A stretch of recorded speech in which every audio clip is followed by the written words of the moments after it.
Hello, happy Saturday, everybody. Welcome to another episode of Puck Dynasty. My name's Ryan Black. I'm here with my good buddy, Evan Diebert. How are you today, Ev? I'm doing good. It's Friday evening for us, so we're just gearing up. We got our big. That's right. We're doing time travel shit right now. Yeah, exactly. It's like you're hearing us into the future, but Whoa. but yeah, we got. I don't know everyone else's leagues going on, but we got our trade deadline happening in our big keeper dynasty league. So it's I'm sitting back and watching. 'Cause I can't. The rules have changed. I can't sell. So we'll get into that a little bit later. But I'm good. I'm good. How are you? I'm just so ready. I'm so ready to hop into the future here with our friends, with our listeners. I love this movie so much. Are you Back to the Future, the guy? Oh yeah. Hell yeah. You and I don't see eye to eye on a lot of movies because I've always been a Trekkie in your mind, despite not watching Star Trek. So I I just never like to know bug when it you. comes to sci-fi. I never dived into the Star Wars. I'm sure I would have liked it, but I didn't have the influence. Star Wars is pretty good. Yeah. Star Wars is pretty good, man. I like it a lot, although it hasn't been great lately. Yeah, like you said, it's trade deadline, man. Ev and I, as we've mentioned, are kind of polar opposites on the trading stuff. I go nuts for it. I think I've been texting you every night all week with different trade ideas. Hey, Yeah, and yeah, I say yes, no, and then you give me your reasoning. I'm like, okay, if you want to do it, go for it. Yeah, I'm usually right though. I'm usually right. well, sometimes like you're working on some monsters, right? Like I'm a bit more conservative when it keeps like a stable, but you like to like go for it, go for the win, and it pays off for you. Like it's and it doesn't pay it off nearly as much for me. So it's yeah, it's one of those things where it's if you're active and you're really good at building relationships with other GMs and kind of keeping that going. And so that helps when it comes to trade deadline time and well, just trading throughout the season for you. So Yeah, relationship building is big in every league for sure. I talk a lot with guys, not even necessarily about trades. Last night I was talking with one GM Arizona in our league who I talk to sometimes. The last deal. So this episode, by the way, is very much going to be talking about trading, train strategies, train histories, train ideas, just really trying to show how you think when it comes to trades. So Zona is the guy I stole Bouchard from earlier in the year. nice. No. So I was talking with another GM and he said, it's bad when you're coming at it from a stance where you just lost a deal to the guy. And I said, yeah, I get that. Sometimes you want to make up for it, and it's a wrong attitude to have. But it's also bad when you're approaching a guy who you really took for a ride on the last deal. Because they're like, we had a deal last night for Kachuk. It was done. And then he went, no, wait a minute. I need to make up for this Bouchard deal. You need to add Paterka. I was like, what the hell? We had a deal. Paterka isn't sorry about Bouchard. Paterka's Paterka. I love Paterka. And he's saying, well, I'll give you this, and none of it works for the cap. And I'm like, dude, like, this is a great offer for you, but I can't make it bigger. Like, I can't. I don't have the roster space. It's not going to work. And now he's, I don't think it's going to happen. The deal I've been working on all week. So for context, I'm in first. I'm one win away from sealing up the league title, which is 350 American. So it's worth winning. And Diebert's in second last. Yeah, I'm tied for last. Yeah. Very, very intentionally. You're probably going to be in last again next year, too, safe to say, when we got the McKenna. Yeah, no, next Or year's Haggins, and Misa. Yeah, I won't be making a concerted effort to win next year. So it wouldn't be in my best interest to make that move quite yet. And so I got some prospects that I'll probably save to sign at the end of the year next year, and then like the interesting thing that our league did, and why I said I can't make any trades right now, because usually this would be like, retain salary, get as many picks. That was how we did things forever, and that's how most leagues do things. But our commissioner came up with an idea to do a lotto bracket. So at the end of the year during the playoffs, the bottom 3 teams are battling it out for the first overall pick in the entry draft. So I got to keep some ammo in the gun here to try to get Celebrini for next year. So I can't move anyone. I got guys asking for Parayko at 50%, and I would take whatever for him normally, but so I might throw out an offer. Like, one was from Byrne, and he wants Parayko 50%. I might just For what? Well, he just asked if he was available. And I was like, I can't trade anyone. I gotta have some, and so I might just throw it out to him last minute tomorrow. Burn. He's not going to take it. He's going to try to take me for a ride, but I'll be like, yeah, it's not worth the third. Yeah. Well, no, I'd be like, yeah, Lekari Maki for Parayko 50%. You got a deal. And he'll say, "Are you crazy?" I'm like, so this is a great segue. Yeah. So to one of my most important things about trading, and what leads to good relationships, is not throwing out shit like Lekari for Parayko 50%. That's all I would do for it, right? It's a great way to end the conversation. Yeah. You wouldn't take a second for him? Think about it. You could turn around. Picks. Yeah, I could maybe take a second for him. But even then, take a second. What's he going to give me in a final 2 weeks of the season? He'll give me 5-6 fantasy points. That might cost me, and I got to eat the money. Well, you turn around and you sign. You turn around and you sign a guy. There's not a lot available. But what's Parayko? 0.9 points per game? No, he's doing well, especially lately. He's at 1.25 or 1.22. Is he? Yeah. Well, I apologize. That is my bad. You could turn around. I don't know what your cap situation is, but some guys available in this league are like Tyler Seguin at 10 mil is 1.1. Yeah, I got no cap. That's the thing. I'm ready. Chris Tanev is available. He's 0.9 points per game, about to get traded. He makes 4.5 mil. So you sacrifice 0.3 points per game, you get a second out of it. Even then, I don't have the cap for that. So how are you cap strapped? What are you talking? How is that possible? I could send down a guy like Skinner, but I can't. I got to start buying out guys. These guys. Anyone listening doesn't know the intricacies of our league, but yeah, it is a cap league. I got no players on the reserve, so I'm running a bare bones lineup up against the cap, and I've had a few buyouts. And to sign anyone, I got to buy someone out as well. So, well, just for shits and giggles, you could easily waive Wilson, save 5 mil, and buy out a guy find a guy who makes him a bruisey.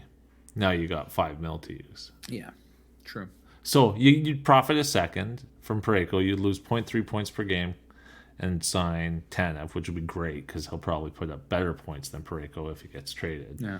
Anyways, these are the types of moves that we're here to talk about today, because this is how you make your team better. Debert's absolutely right. This league has made it hard to be a seller because of the lottery that happens with the bottom 3 teams now. You need to hold some stuff. We have kind of discussed a way around that in our league. Any player that any player that you draft goes into a separate team. You have 3 years to sign the guy, and you can sign him at any point. So what Debert could do with his, you got 18 mentionable prospects in your juniors right now. Mm-hmm. He could take a guy like Slafkovsky, sign him once the lottery wars start, and he adds him to his roster. Yeah. So he tanks without Slafkovsky. Once the time comes to win, he adds Slafkovsky, profits to the bank. Not bad. Next year would be a better year for that for me, because I have I got Minty. Cooley. Oh no, you already have. I already have Cooley. I have Minty. I could sign Leo, and then I don't remember. You've got tons of guys. Yeah. But that doesn't mean you shouldn't do Slav this year too. I think you're going to. The difference I'm leaning that way. Except second. I was reading today about on the Habs forum about if they sign him to an 8-year deal, can they get a discount starting next year. And it's like, I want to get that locked in. Anyways, that's too much information, but I got to try to get Celebrini this year. So, and sacrifice. You got to do everything. Yeah. And from my perspective, I am very actively shopping Fantilli and Clark, Brant Clark, two of my favorite prospects around, to add to my team. I've thought of everything from adding Kachuk. I almost had a deal for Kachuk, for Clark, Jack Quinn, Batherson. I had a deal for Makar that I declined because adding $9 million to my team is ridiculous and would hurt me too much in the coming years. So as appealing as Makar was, but in that conversation about Makar came out, and this is why you don't yes or no shit. We talked it through, and I said, listen, you're only adding 0.8 points per game to my team. You're taking my two best prospects. I'm sending you Batherson, so you're only adding 0.8 to my team. And he said, well, what would it take to actually move Makar? And I said, I need a lot. I need like 5 points per game added to my team if I'm moving this. So we've been discussing a 3-way deal with another team where he would send me like Bratt, Robert Thomas, Brock Faber, and Thomas Harley. Those guys add up to 4.8 points per game. I would send Batherson, Clark, and Fantilli. I'm getting like a 3.7 point per game boost. That makes a ton of sense for me, I think. The contracts make a ton of sense for me. I'm in a position where I've got some contracts, like I've got Moritz Seider for 3 years at 1.7. That's a window, right? That's a window where I should be pushing, because in 3 years he's making 8, 9, 10 million, and it's harder to win. So I want to win right now. That's a deal. I was hoping to announce that deal live. The GM, so I cut the third party out because he kept trying to add more. I was like, this is what I'll give you. You offer him this, and he kept trying to get more back than what I was asking, so I cut him out of it. I asked his permission first, but I was doing it anyways. And I went straight to the other GM, and I said, listen, if you want Makar, having Fantilli and Clark is going to go a long way. He said, I'm interested. I said, I need these 4 guys. He thought about it, and then he said a soft no, because he'd like to compete this year, even though he's in 8th. So now I got to sell him on pushing back his competitive window a little bit, which will be interesting. I don't know if I'll be able to do it, but I'm certainly going to try.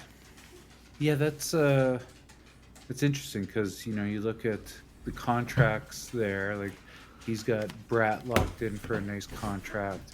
Thomas is having a great year. But, you know, getting Fantilli and Clark, like it's tough. It's tough when you have to cross that bridge to do the rebuild and to try to, you know, accumulate these prospects. And the thing you'll have to, the thing I would tell him if I was you would be like, listen, Fantilli and Clark are not going to come knocking on your door again, ever. So you're looking at, you know, a top 5 forward prospect, probably like top 3, and then like a top 2 defenseman prospect in fantasy hockey. And so this is your chance to do that and get the rebuild going. And I get it. I get guys, like, doing a rebuild takes a lot of commitment. It's you're just donating your money to the pool and just having fun. But having said that, it's a lot more fun rebuilding too.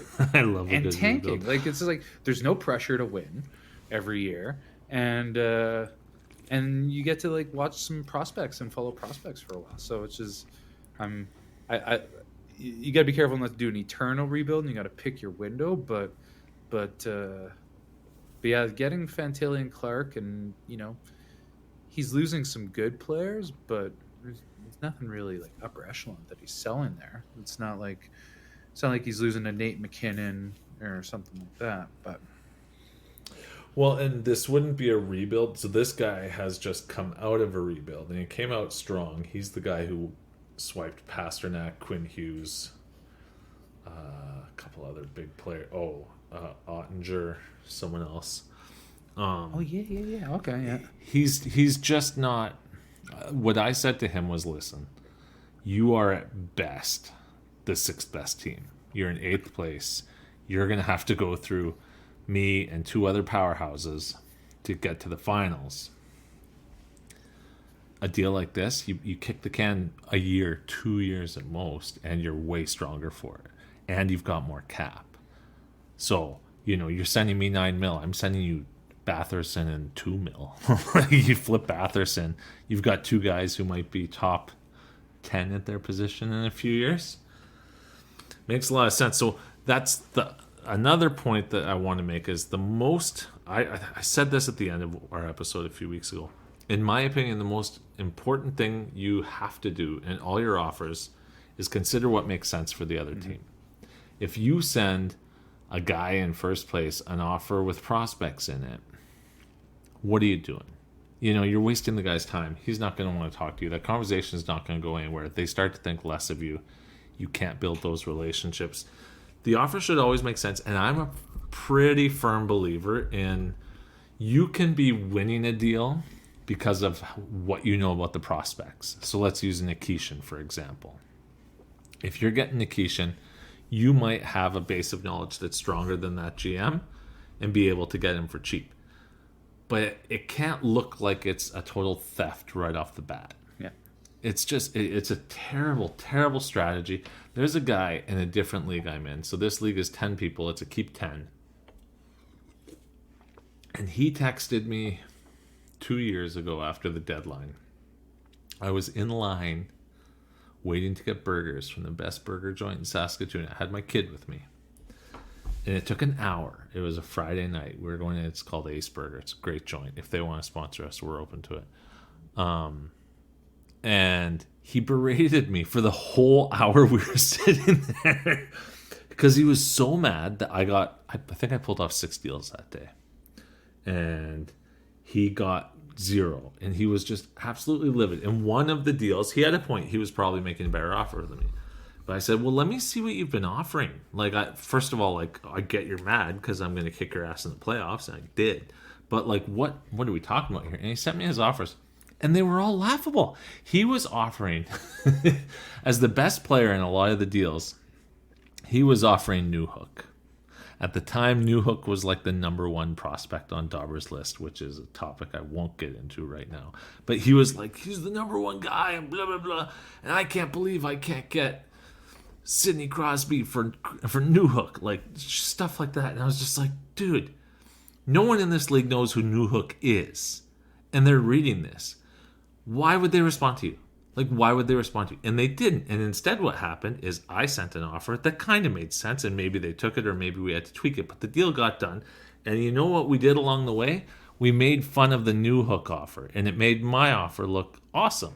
So you're boosting your competitors' offers by throwing out stuff that's downright insulting. Our league is a great example. The guy you're talking about with Parayko. Byrne does not get a lot of conversation. People are sick of talking to that guy. His offers suck. He often makes offers and then disappears. Just really bad ethics. And as a result, I think he's got 1 title. He won 1. He's got 1 title and people don't deal with him.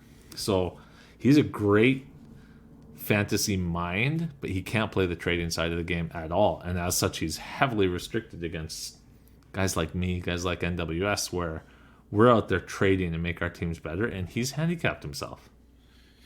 Yeah, he's he's broken the golden rule in fantasy hockey trading with numerous GMs in our league. It's just you don't make an offer and renege. Never. Even if you screwed up and you did the wrong thing, you still got to follow through with it. There was I didn't fully read an old text for our deal for the UFA draft, and I missed that Jonathan Waugh was part of the Joshua Waugh, sorry, and Newhook. Yeah, and Newhook, and Newhook was whatever. It was more of the Joshua Waugh, and I was just oh man, I wanted to see what he could do in the pros this year, but I said I agreed to it, and it's still not turning out to be bad. We'll see. I got Scott Morrow out of the deal. He'll probably sign after college this year, and maybe. Oh, that was a fine deal. Yeah, that was a fine deal. But you know what? Respect you. It wasn't until you said, "Yeah, post it," and then you saw it posted where you said, "Oh shit." Yeah. Well, yeah, and I forgot these guys. Yeah, if because we're buddies, I wouldn't have said, I wouldn't have waited till if it hadn't been posted. I probably still would have said, yeah, I agree. So, I know how upset I can get with other GMs. That You get mad, man. The maddest I've ever seen you was because of Byrne. When you remember, I was driving, and he had made a deal with you to get your pick back. I think it was that time. Yeah, that was to the get whole your pick McKinnon and maybe thing. another pick. Yeah. And then I got an offer from him 10 minutes later with the same pieces he had offered you. And you had already said, yes, deal, post it. And then he disappeared from your conversation, showed up in mine, and showed up in another guy's. He was trying to get Boldy from someone else. So now he's got the same offer, in essence, to you, me, at least one other GM. I think there were two. And disappeared for the weekend. Hey, and I think he'd even said, like, I'm going to be gone for the weekend or something like that. So what I did was you decided to say fuck him, or if I recall, or just said screw it. So I went out and I got Boldy, and I made it so if you're going to make a deal with these picks, you're dealing with me or get the hell out of here. And he came back from wherever he was. I don't believe he was actually gone anywhere. I think he was pondering. And it was deal with me or take a hike. So we took a hike. And it worked out. Like, I got a better deal for that. You did. We had it did work out. That set me up better. But it's so simple. If you're making an offer, just lead it off with hypothetically, or I want to see what you think, or make sure in your email it says I've got other offers out there and I'll need to hear it. Don't send that after you make an offer. I could maybe do this, and then that leaves the door open for that. One other strategy I like to use, and maybe it's a bit of a low ball or asking too much, but I'll ask for more than I'm willing to accept in hopes that they come back and say, I could, if you get rid of this guy, like I think it was my deal for Slafkovsky and Gunther. It was for Zibanejad. And I think I asked for, I think it was Swayman, Slafkovsky, and Gunther for Zibby, knowing fully well that he needed to keep Swayman just because of the way his team was lined up. And so I knew he would probably ask to take him out of the deal. And then it worked out. And, even though Slav looked bustish last year, it's turned around for the guy. You got the pick. I got the pick, yeah. You got the pick. I guess, That's yeah. Right. It was second overall. Slafkovsky. And I got Slafkovsky. Oh, that was such a good deal for you. That was such a stupid deal for that guy. Well, Zibanejad. He's the commissioner too. Like, it doesn't matter. It doesn't matter. He moved to second overall when he'd finished fourth last the year before. You don't you never do that. Yeah, that's pushing ahead the competing window when you haven't filled out the rest of your team. Like those are the pieces that you hang on to, and then you add when teams fall out of contention and that kind of thing. Yeah. Man, that was such a silly deal. But you're right. When there's prospects involved, you have a lot more leeway to ask for 140%. Yeah. But if you're making a move for McKinnon, say for example, and I go out and offer you Robertson, or you ask me for Robertson, Hintz, and Pasternak, but you'll settle for two of them. Yeah. Like, get the hell out of here. It doesn't make any sense. Yeah. But yeah, when it is prospects for producing high-level player, then yeah, you can throw out a few names and hopefully they, you start the negotiation process and that. Totally. Makes a difference. I got 55 minutes till the deadline. In one of my other leagues, I'm trying to make a move on Leo Carlson. Let me pick your brain on this. This is that 33. So this is what the guy said. He wants probably two of Korchinski, Nazar, Zellweger, Hudson, Stankoven, Brant Clark, or picks. And I only have top picks for the next 2 years. Is there a deal there? I don't see a deal there. Say the prospects I again. Wouldn't. So it's defenseman Korchinski, Zellweger, Hudson, Clark, forwards Nazar or Stankoven, or top 4 picks in either of the next 2 drafts. And so this is a 32 team league. Depth is very important. Any 2 of those pieces, or is it any? Well, I would offer 2 of those pieces. I wouldn't even think of moving 3. Yeah. But yeah, any 2. What do you do? My initial reaction would be like, yeah, I can move Zellweger, but like, what's the second piece? Korchinski's number 1 on Chicago. Nazar not moving. Stankoven, I don't want to move for Leo Carlson with Zellweger. Like Stankoven and Zellweger? I don't think so, man. Plus, I'm short on forwards already. Ideally, it would be 2 D-men. So you're talking about like Hudson and Zellweger? Well, I don't think so. Yeah, I think if you're looking at probabilities of competing, like that league is so built around depth. You need it's so thin with a league that size, 32 teams, that you need your depth. So like the 3-for-1s aren't quite as a great strategy necessarily. But no, I got to where I am in that league making 2 and 3-for-1s in my favor, like left and right. Yeah. Take 2 guys, you bet. Take 2 guys, you bet. Take 2 guys, you bet. Yeah. So, yeah, I would maybe do. You probably won't get it, but like Zellweger in one of the picks. Not a top 4 pick in Zellweger in next year's draft. Leo.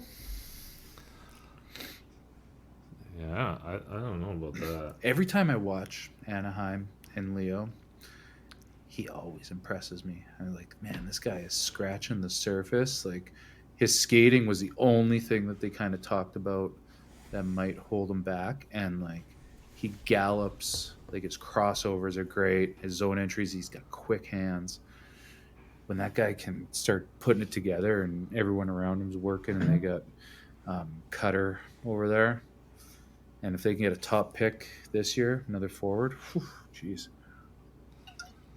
Yeah, I mean, what do they even take this year? I mean, who cares? You're so stacked at every position. They might just go another D if they're sitting outside of like Cole Eiserman might be a nice piece for them. No. But if they're sitting at like, you see where Dobber Prospects had him ranked? 16th. Yeah, I don't care about Dobber Prospects rankings. 16th. I mean, I don't understand. He's gonna be. Like for the first rounders, he's the youngest player in there.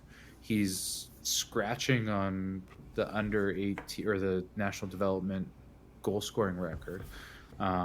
He's pacing at like 7th all time for that team, for that program in goals and around there for points too, for points per game and goals per game. They're dogging on his skating a bit, where he everything but his shot, really, and is like it's compete in two-way game. But you have to understand, like the way the national development program works, it's centered a lot about letting the offensive players play offense. Like it's not as much of a structured thing where it's like we're going to make you a complete player. That's what the next level's for. So it's. I still don't get the major drop in him. Like he scores goals better than, as I don't want to say as good as Celebrini in the draft, but leading up to before this year, you could have said that. Celebrini's kind of just blasted off, and from being, the next Jonathan Toews to being like the next Steven Stamkos, right? So. I don't know. I like him for a pick for Anaheim. Silayev. That's the pick. Yeah, unless they go D again. That's such a perfect pick for them. He's everything they don't have in their system defensively, and he's no slouch offensively. Imagine that guy was Zellweger. Now you're talking. Minty and what's his face? Well, Minty doesn't need the Chara beside him, but Zellweger's ceiling goes up if he's playing beside Silayev. In my opinion, it makes Zellweger safer. Yeah, the sum of those two together would make them both. Yeah. Both. Yeah, that's a good pick. Any of the D, like if they can get I any, don't know about any of the D. Like Zeev Bayam to Anaheim doesn't make any sense. yeah, I don't know that Lev Shunov makes any sense, and I don't think that Pereke makes any sense. But like a Dickinson makes sense. yeah, Lev Shunov would be a bit more of what they already have. Like I compare him fairly similarly to Minty uh, for that, but it's just an embarrassment of riches, really, at that point. And you you wouldn't scoff at the idea of having like four upper echelon offensive two-way defensemen. Like Four number ones. Yeah, the issue there is that one of them will be lackluster at best defensively at the NHL level. Minty he'll be a very good two-way player. Luno, I think, is a two-way guy. I think Salayev just makes a ton of sense. He makes a ton of sense for that team. And then you run Luno as Minty as your second pair. It's going to be a fun draft. I also wouldn't be surprised to see Anaheim trade that pick. yeah, they might be. Yeah, it might be time for them to do some packaging. I think it's time. Yeah. With Cutter coming next year already, right?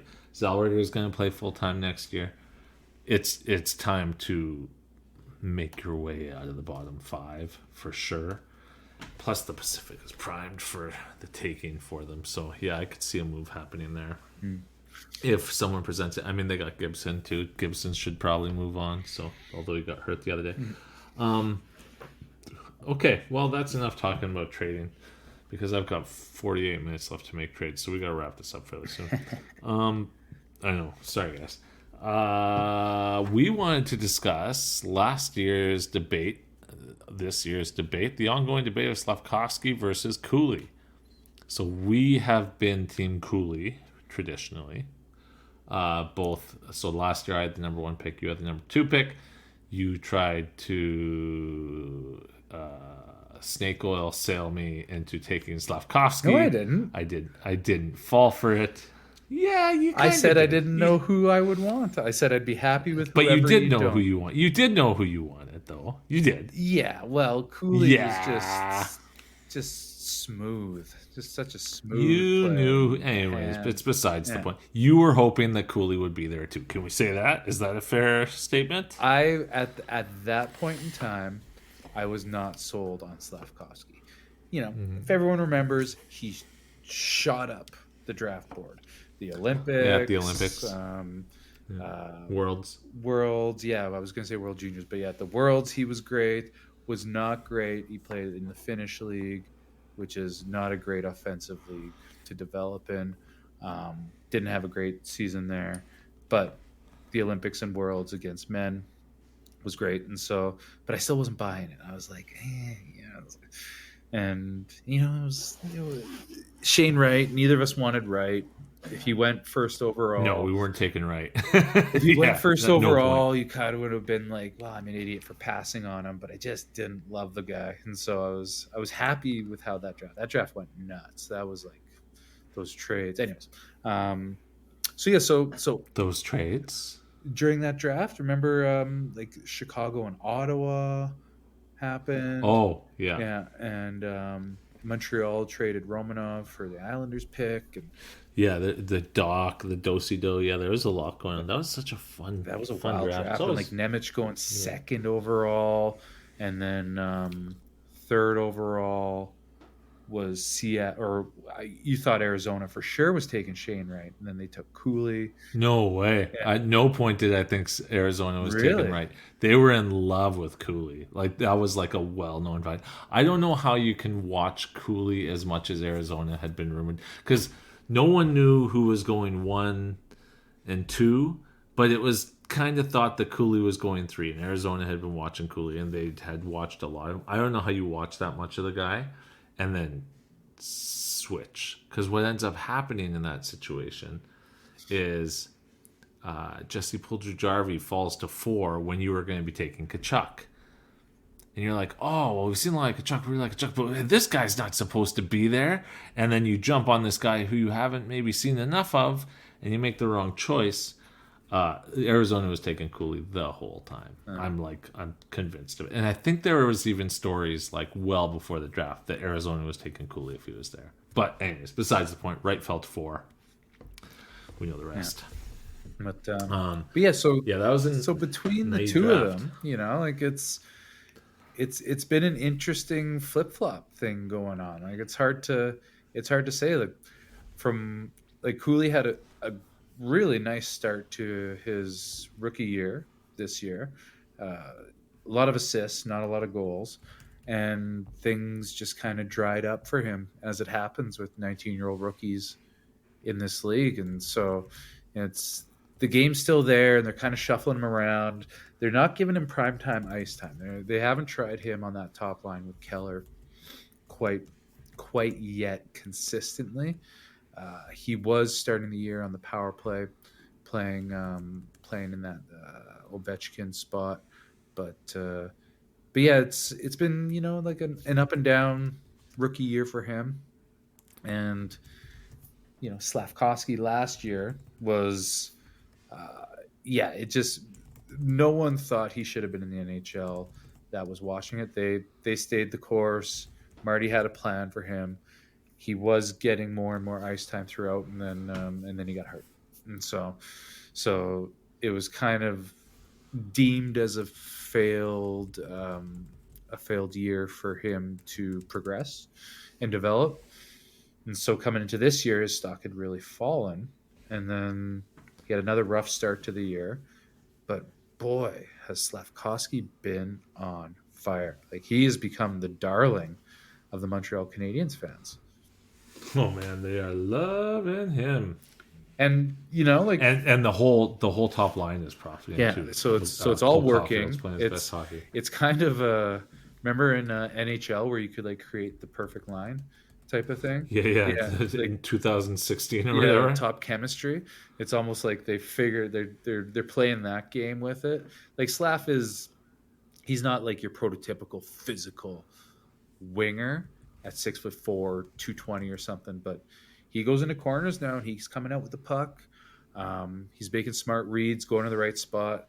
And the thing now is like this Dr. Shot guy that he's hired privately. You saw those clips, hey? He's hired privately, and he's been working on his shot. Like, did you see that one a couple nights ago where Suzuki made that nutso pass through like 5 players to him, and the way he cradled it and shot it all in one motion, like dangerous. Like his shots coming along. He's making passes, making plays. I don't know what his ceiling's looking like now. Like Todd Bertuzzi. Yeah, it's Todd Bertuzzi. It really is. Like I don't know if he's I don't know if he's a better goal scorer or a playmaker at this point. And then you throw in the power forward aspect that we won't see that ceiling for 4 more years probably. It's pretty good. Yeah.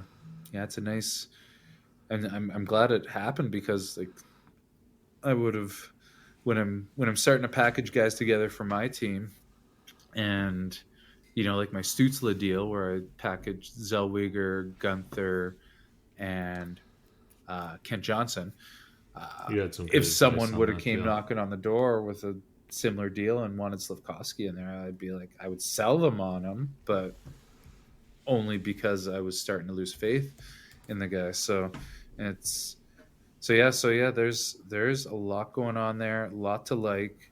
And then on the flip side, you got Logan Cooley who shows flashes, and it's just like he's got like this, like a little bit maybe potentially more well-rounded game, like kind of like a Matt Duchene type of thing. And so, it's like which Matt Duchene are you getting? But like he's sitting up there. He's still got like a 85-90 point potential top line center, especially if he gets to ride shotgun with a guy like Keller eventually. And so yeah, I agree with that. Arizona's just shit the bed so many times. Like, how do you pass on the talent that they're passing on? How does Zach Benson make it past them twice? You know, it's absolutely baffling to me how Arizona doesn't see that they're missing. Like, yes, I agree. Cooley can be that 80 to 90 point guy under ideal circumstances. Under less than ideal circumstances, it's more like 70 to 80. And who's the guy who's making him better on that team right now? Is it Keller? I don't know about that. Is it Genther? Maybe. Genther has, like, you know, I'm liking what I'm seeing from him at the pro level. But give me Zach Benson, for crying out loud. Like, Benson would have complimented Cooley Fell perfectly. How did they into not see their it? lap. Yeah. Twice. Yeah. He fell into their laps twice. And you know, you see it. I'd love to see a trade with Buffalo. Probably not for Benson, but like Coolidge with Cooley would be a wonderful pairing. Like, get guys. If you put Genther on the left and Coolidge on the right, Cooley's potential bumps up to me for 90 to 100 instead of 80 to 90. Now he's got two guys who can score 40 goals on either side of him. I don't know that they'll be any good without the puck, but whatever. That's your power play unit. Like, get guys who can put the puck in the net for him. And instead you got Daniil Boot and... Wow, I'm blanking on the Russian D-man's name. I've owned him, not Gulyayev. That's Silyaev. Or no, that's the guy this year. Shev. Anyways, Shivi, Savi, Sada. This is so unlike us. I know. This is the Reinbacher all over again. The Carey Price. What is his name? Are you googling it? Yeah, I'm kidding. What's Rogan's guy's name? Who's the guy Rogan always goes, "Hey, Donovan, call that up." Oh, What's his name? I don't Rogan. I don't remember that Well, one either. this episode has come to a grinding halt. Jamie, pull that up. Jamie, thank you. Yeah. Jamie, pull that up. You found it yet? Simashev. Dmitry Simashev. Thank you. You know. Simashev I actually get. I don't hate that pick, but Boot is just like, what are you doing? Anyways. So if you had to pick right now, you can only have one of them. Who's your guy?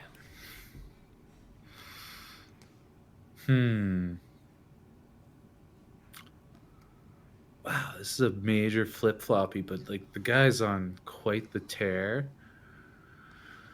8 goals in 8 games or something? Yeah. Quite the Yeah, tear. it's pretty stupid right now. They're same age, both 19. Yeah. In fantasy, I'm gonna stick with Logan Cooley in fantasy. But it's close.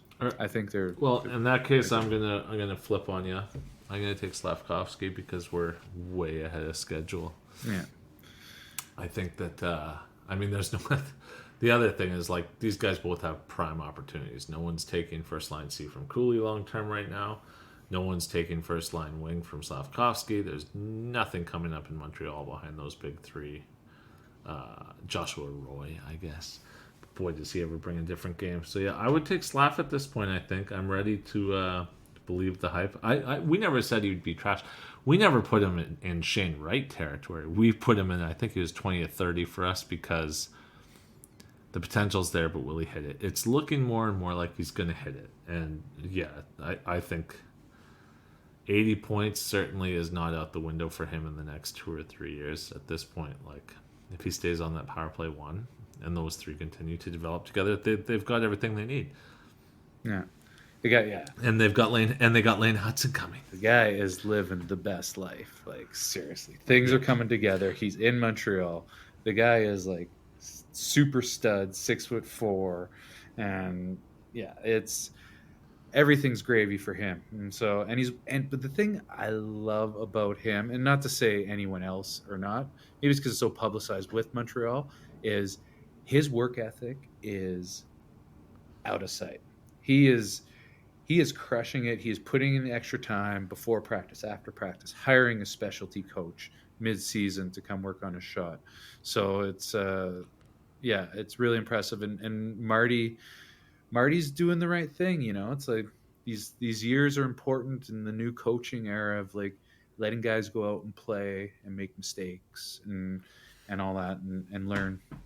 So Yeah, I was gonna say those clips they've been putting out with Dr. Shot have got Montreal fans justifiably hornier than they've ever been. yeah, I've never seen like Cole Caulfield's a hell of a shooter. I've never seen him working on a shot like that. yeah, And it's like it's every day. It's every day. Just putting in an extra hour, 150, 200 pucks every time. It's fantastic. It's good to see. It's what you want to see out of your kids. And like leading the way too, Caulfield's a bit of a goof. Suzuki is a serious type. Slafkovsky taking the reins as being like the Ryan O'Reilly of this group, I'll say, doing the laps on the stairs in the stadiums, like, good. yeah, They need that. yeah. That's good. A couple other things I want to talk about before we wrap this thing up so I can make some trades. Who do you think is going to score more points the rest of the way? Andrei Kuzmenko or Elias Lindholm? Ooh, I think currently they're tied. Kuzmenko scored last night. He almost had two. yeah. Lindholm also scored yesterday. They both got 3 goals, I think. Kuzmenko's got like 3 goals on 6 shots or something stupid. But, I mean, that's kind of his MO. I worry a bit about the Flames moving forward the rest of the season, only because the morale is like probably going to be taking a hit here the next little You while. saw it yesterday. Yeah. They thought Markstrom was getting dealt yesterday. Well, yeah, and Like, he there were a probably lot still of rumors. is, and but it's like, the guys that are left behind, like they're sitting there knowing, like Hannafin's going, Tanev's going, Markstrom's going. These guys are all pros, but it's just like it takes a bit. Lindholm with that bounce back 2 goals. Was that last night or the night before? No, he had 2 goals in the opening game. I don't think he's had 2 since Yeah. I then. think he had 2 against Chicago. Was it? Did he? Yeah. Recently, over the last couple days. So, Oh, sorry. Yes, against Detroit. or Detroit. Yeah, last night. Yeah, last night. I missed the 3rd period goal. Yeah, and he's got Pedersen going like.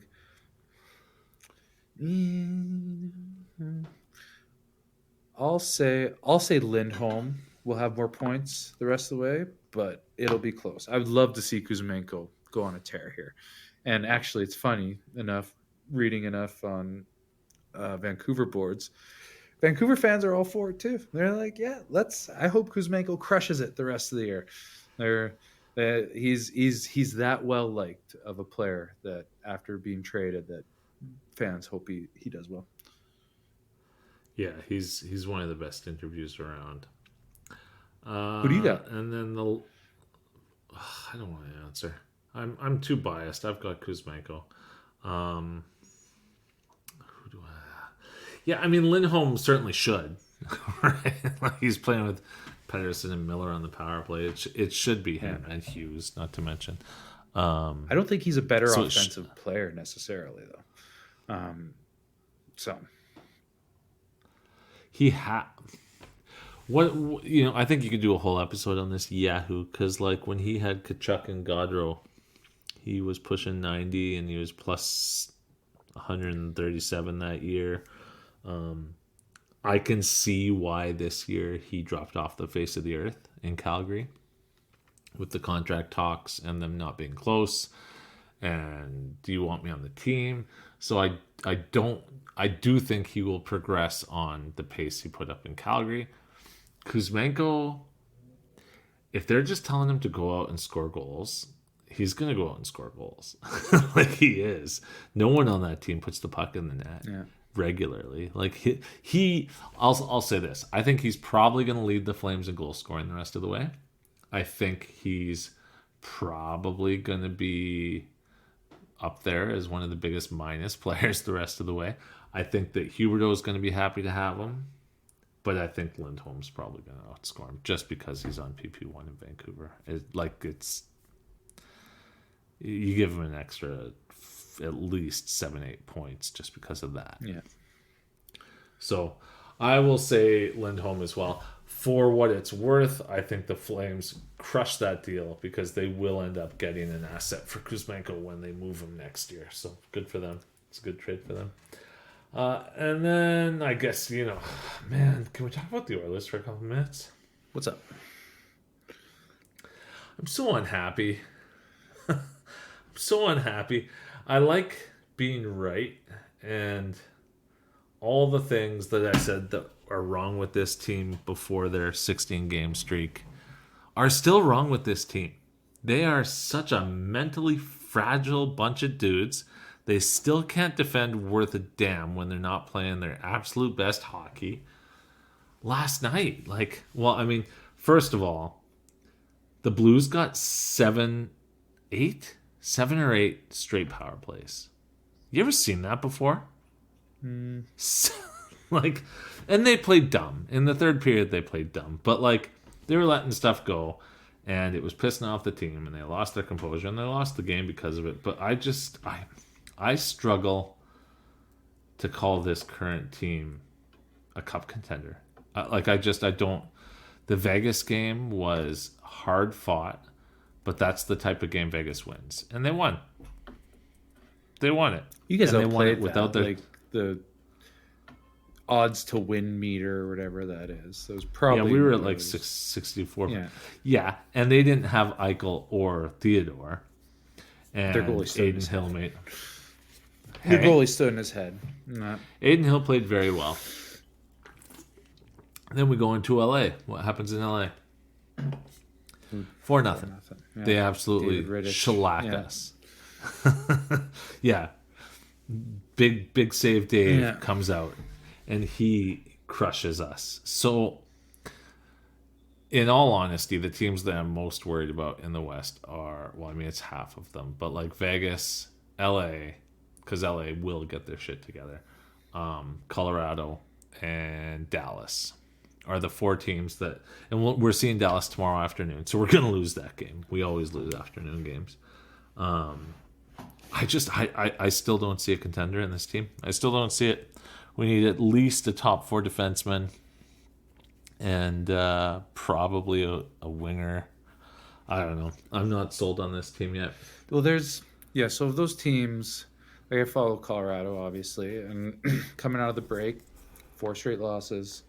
Like, everyone goes through these rough patches and you're propped up by your stars a lot, especially on these upper echelon offensive teams. So it's you just have to understand that's part of the process of the regular season. And then and so between that and so it's like everyone goes through these phases.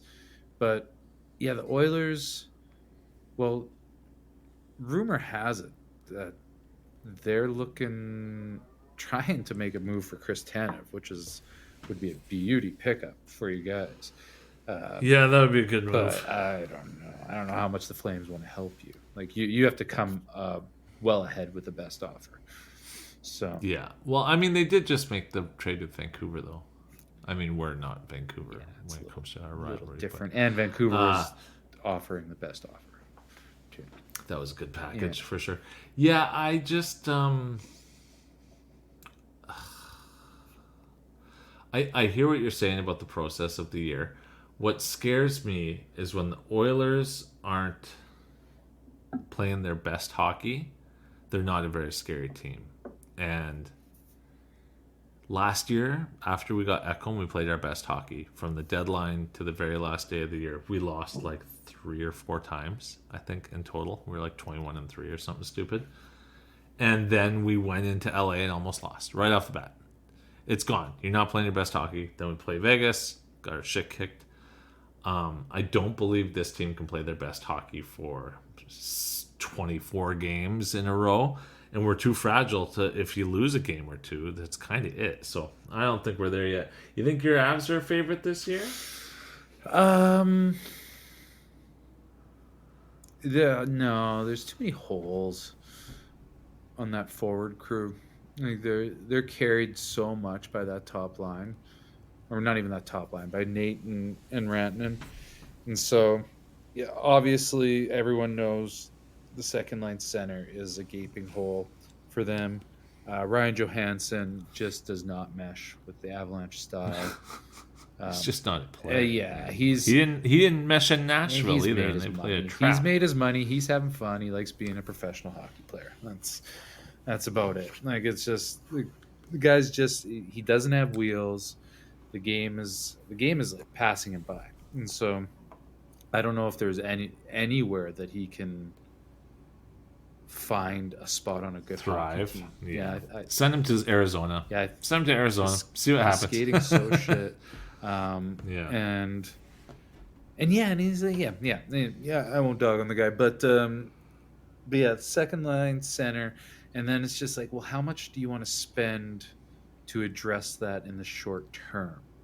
Like, obviously, they would like to do something more longer term with that, and they would be willing to spend for it. But like, these guys the Avs have a window with their top, 4 players. I would consider moving Bowen Byram for the right package for them. Yeah, that makes sense to me. I think it's just becoming obvious that he's a bit redundant with his skill set there. Like, he's a good defenseman, don't get me wrong, but he's never going to get top power play time. His value is better elsewhere, and if he can bring in and he's got 1 more year left on this deal, and then it's just kind of like, but he's not doing much this year. So I would look at to package him for a good, like, I was reading some, like, someone had offered up, this is just message board stuff, but like a deal around like Nick Schmaltz and Byram and like a whole bunch of other stuff. I'm like, Nick Schmaltz, give me a break. Yeah, no, seriously, like that's where it's come to. So yeah, they got to figure out a way to prop his value up, because they're gonna have to take some money from the blue line and put it in to that second line center, because that's just more important for them moving forward, because they need that secondary scoring. So yeah, totally. So that's my long answer on the Avs. They got some work to do. They know it, and I just don't know where you're going to find that second line center on long term. But having Byram in the fold to be able to do that, it might work. Got to find somewhere. Like, he would have been a nice piece for Cutter Gauthier. Yep, I'd agree with that. Yeah, that would have been a nice trade. I don't know if the Avs would have wanted any part of his shenanigans with wanting out of Philly or not, or that, but yeah, we'll see. We'll see. Mm-hmm. Well, that's it for our episode today. I've only got 22 minutes to make trades. That's not enough time. We'll see how we do. I'll let you know how I did next week. You'll know how I did in one of the leagues. I did trade. Oh, frick! I traded Bedard for McKinnon in the league where I was going for it. Couple reasons there. I think some of our GMs are probably going to leave next year. I'm not sure the league's going to last. I'm in first place by a lot. Lock it down. That's not a trade I would make in most Dynasty leagues, but I mean, this trade helps me win for another year or two. Anyways, like you said, no, just to keep 10. Okay, so you got like a 3-year. Like they'll shift in 2 seasons, maybe 3. Not. I would say the year after next, Bedard's probably the second or third best player in the league. Matthews certainly has to be considered number 2 this year, if not number. I mean, the guy, he might score 70 goals this year. It's friggin' nuts. The guy's like single-handedly winning the Leafs games they have no business being in. Heck of a player. All right, well, nice to see you, buddy. Hope you guys enjoyed our show. Happy trade deadline weekend. Yeah. Happy Saturday. Happy time traveling. Happy weekend, we'll talk to you next week. Happy weekend, y'all, as they say in Debert's apartment.